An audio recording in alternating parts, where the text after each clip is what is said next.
StallSpinCrashNBurn, or do a career mode flight. It's a 3-hour flight from these airports actually exist, thank goodness. 4G2 to CAT-K. You can see it's from the southeast all the way down till we get to just out of the Bahamas. Now, the only interesting, it's a difficulty 2 only because the runway at CAT-K is a little shorter. Otherwise it'd be a 1. Other areas would be a FAR. If you look at the flight plan, it's pretty straightforward. It's just the automatic. You know, as you know, in career mode, you can't change any of these, unfortunately. It's VOR to VOR. Then we'll be landing over 1.5. Yeah, it's essentially sea level, 64 feet. And you can see we're going to be going to 19,000. That's nice to know ahead of time so that we can set it in the airplane. I don't worry too much about the fuel. We're going to go accept the mission. I'll show you why we don't accept transfer the caravan over there. And you can see it says warning on the fuel. I don't care about that. I'm going to fix that in a moment. And we'll be flying in VR, but we'll do all the setup on desktop. It's much easier to do the setup on the desktop. Not as realistic, perhaps, but I'm not flying by the same today, so it doesn't skip that. It's all nice and clean. I had it washed before this way. And I am walking up. That's actually not a bad rendition of me. That's why I like to look on it. Healthy and fit. So get rid of all the stuff. If you do Shift C in career mode and skip those items, it doesn't work. So let's look at the pause, see if there's anything. Of course, there's nothing in here.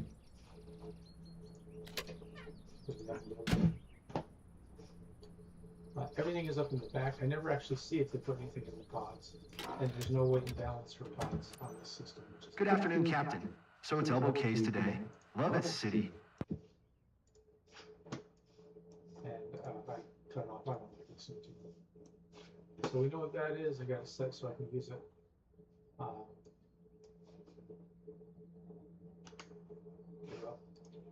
And I've done it. Logitech 510 keyboard, very old. The beauty of it is it has 3, 6, 12, 18 programmable keys on it. You can program them any way you want to, or macros or whatever. I essentially use them for the quick camera views. I have a Honeycomb Alpha that's mapped. I can it's mapped logically. The keys do exactly what the Honeycomb Alpha says the label should do. Alt, battery, avionics. Sometimes if there's no second avionics, I'll use that for something else. Not usually. And I have the checklist for startup from JD. And if you haven't got this, this is a really nice. He's done a really good job with this. And it's the one for the caravan is the same as what Microsoft gives you, so that you can go through it. Pre-flight inspection, which I did not to bore you, and then before starting the engine, payload and fuel is all done by the career mode. We can't do it, but we can do this. The batteries are on. Nav light goes on. You can see it move over here. I want to make sure that you're seeing the mouse. Someone told me that the mouse was on. I can get the mouse. So let's see. Make sure the mouse is turned on. Yes, it is. Okay, the mouse is turned on. That's good. So you'll see over here from that, we'll have the nav lights on. Always put the nav lights on when you're in the airplane. That's pretty standard. Flaps are up. You can see they are right here. Avionics 1 is on. This is on. Then you get the ATIS, which let's see if this one has rates. So let's open up Navigraph. Again, if you don't have Navigraph with the Marshall Flex Simulator, you're missing out. You should definitely get the Navigraph. And Navigraph doesn't recognize this, but then neither the Sky Vector. Luckily, this Flight Simulator does. And I really, really, really wish that Microsoft would restrict their Air Force to those that are available in the Navigraph database so they can have it. So essentially here, it's completely useless to me. I can't get any information. So we don't see anything but the route of flight, which we don't need because we have it on the So I'm just going to close this and use it again. Which means I also can't get an ASOS, AWAS, or METAR information. And I can't get it off of Sky Vector either, and I can't get it which sucks. ATC will do that as we get our missions, and they'll do it to search the batteries on. Even though we're doing cargo, I'm still getting having smoking seatbelts. I always put the cabin light on because I don't want the flashlight to come out to get started. Avionics 1 is on. This engine should do nothing.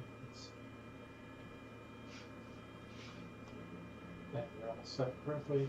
And I see the fuel is low, so if you don't know this, with control, you can map the fuel quantity to reload. The default is Control Victor by paste, which I just bring it up to full. You can do it manually in the career mode, but then you have to pay for fuel. It's a couple thousand each flight. I don't bother with it. Bus volts. Batteries are doing fine here. Of course, all this should be like minimum 24 volts. Emergency power. Oops. There it is. Normal mode. This doesn't actually work in the simulator, so it doesn't really matter. It's nice to look at. If obviously, if you have a in-flight emergency, you'll move this from normal up to max. Power level is idle. Here it is. The propeller. Oh, I gotta switch I forgot to switch my throttles to match the seatbelt. Drive into oil. So, last thing I flew was just for performance of the NAS and so many different positions. So here we go. Put up all the way. Condition levers come up already. I just do it to make sure it works. And then engine start. Clear. Fuel boost switch is on.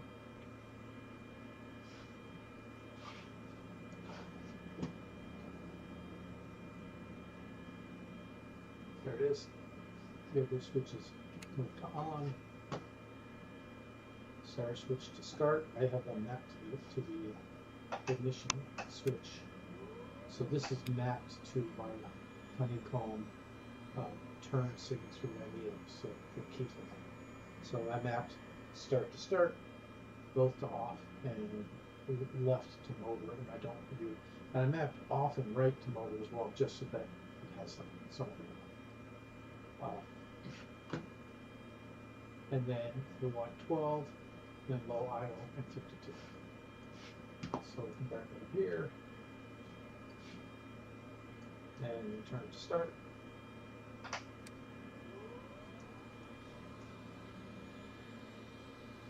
Let's do watch the climb.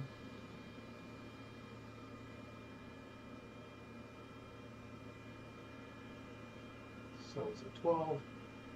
Move this to idle.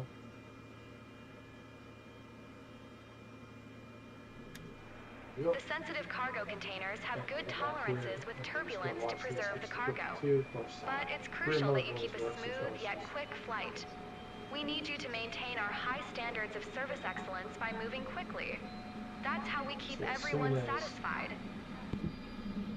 That happens.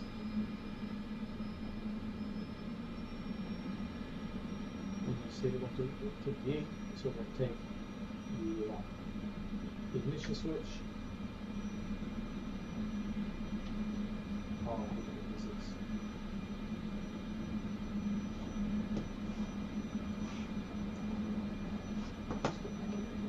I'll put the ignition switch back in the door.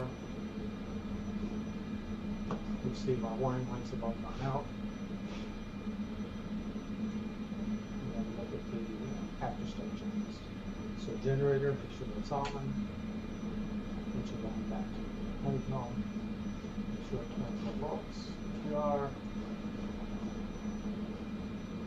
Avionics 2 on. Standby alternate power. It's always on. It's always on.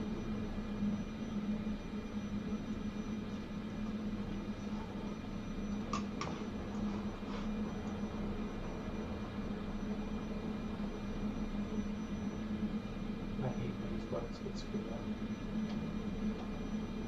There we go. So, standby is ultimate power here, it is on.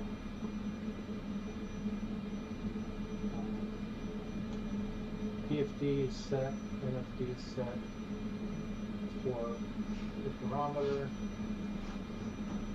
Since we don't have an exhaust, I'm going to use the B, the barometer PB, which is like the switch. It's cheap, but it works. Now, we already know we're going to 19, so again, I have my buttons. If anybody's got a problem, I'll use the buttons are back the other time. And turn that to 19.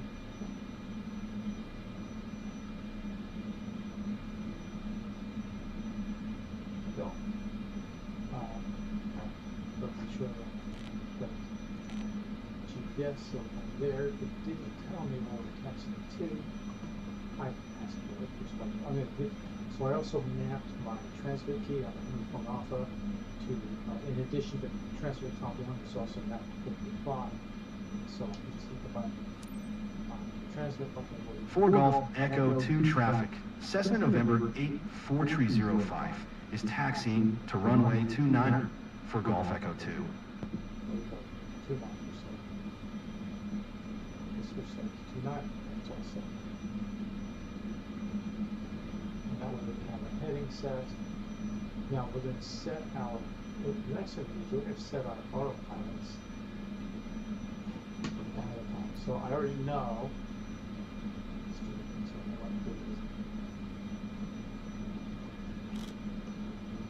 that I want my heading set. And again, I've got the button set ahead of time on it. So I can go and hit the heading button on the Bravo, or I can just hit the heading here. So I also know that I want my flight speed set ahead of me. So I click flight speed, and then I'm going to use Bravo, and I'm going to set my flight clock to where I want to be, which is initially, as you can see, the line was 95. So we set it to 95 initially. We'll increase it as we go. Then we have transponder is set, and check flight control spots, trim. Office step video, swap it on, connect to X is required. So let me close this just so you can see it. Then we've got transponder. Just turn it on, it's not VFR right from now, that's okay. We're looking on stall heat. Since we are now running, we're going to turn on the beacon. Get close to it, but we should. We know that taxis are going to turn on taxi exit.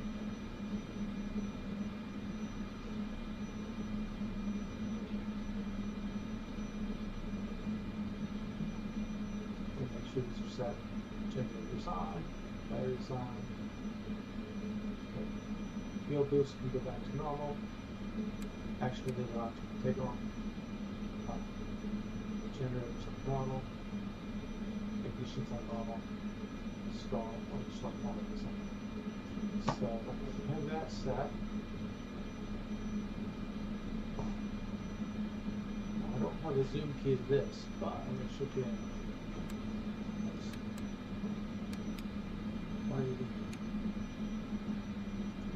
My mouse got stuck. So air conditioning, we don't want the air conditioning on take off, so we turn it off. And we want mixing to be in flight, so we can push it now.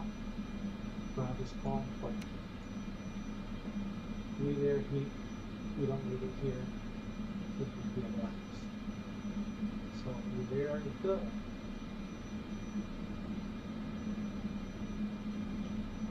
So come back to normal, and now I'm going to pause briefly and flip it to how it works.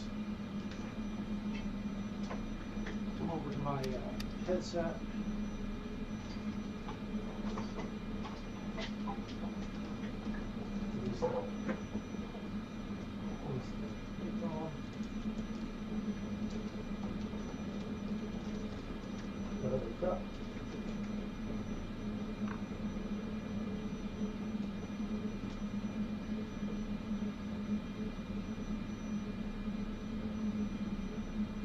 It's telling me it didn't trigger.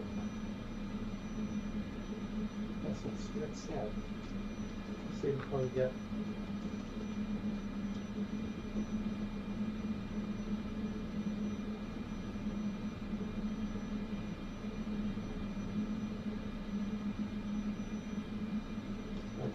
Trip on my match.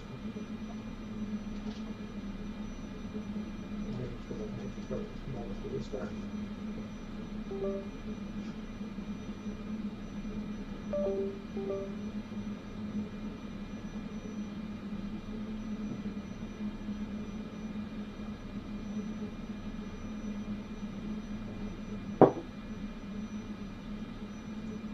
That explains why I kept turning those people on the line.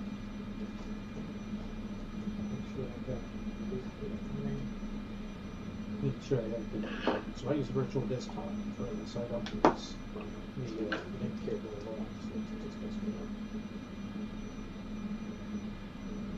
So you can't see it, but open virtual desktop. The connect is, and then switch to, oh, okay.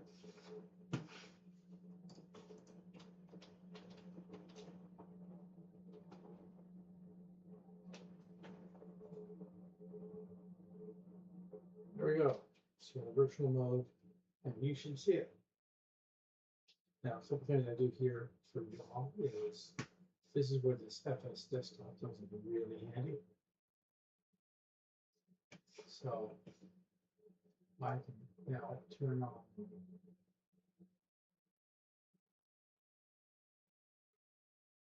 I'm not supposed to see chat. I turn on this thing and chat is something to see.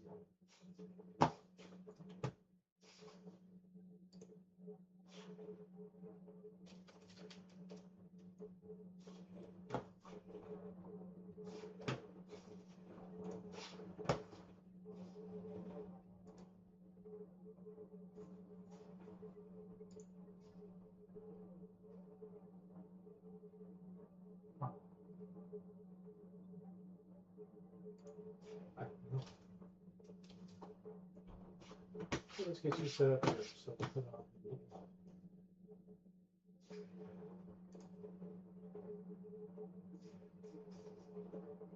Let's turn on live. Activate the overlay.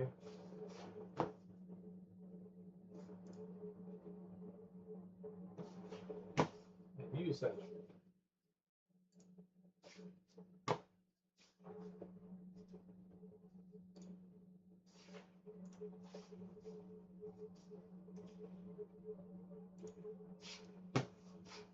Now let's make sure it's on there.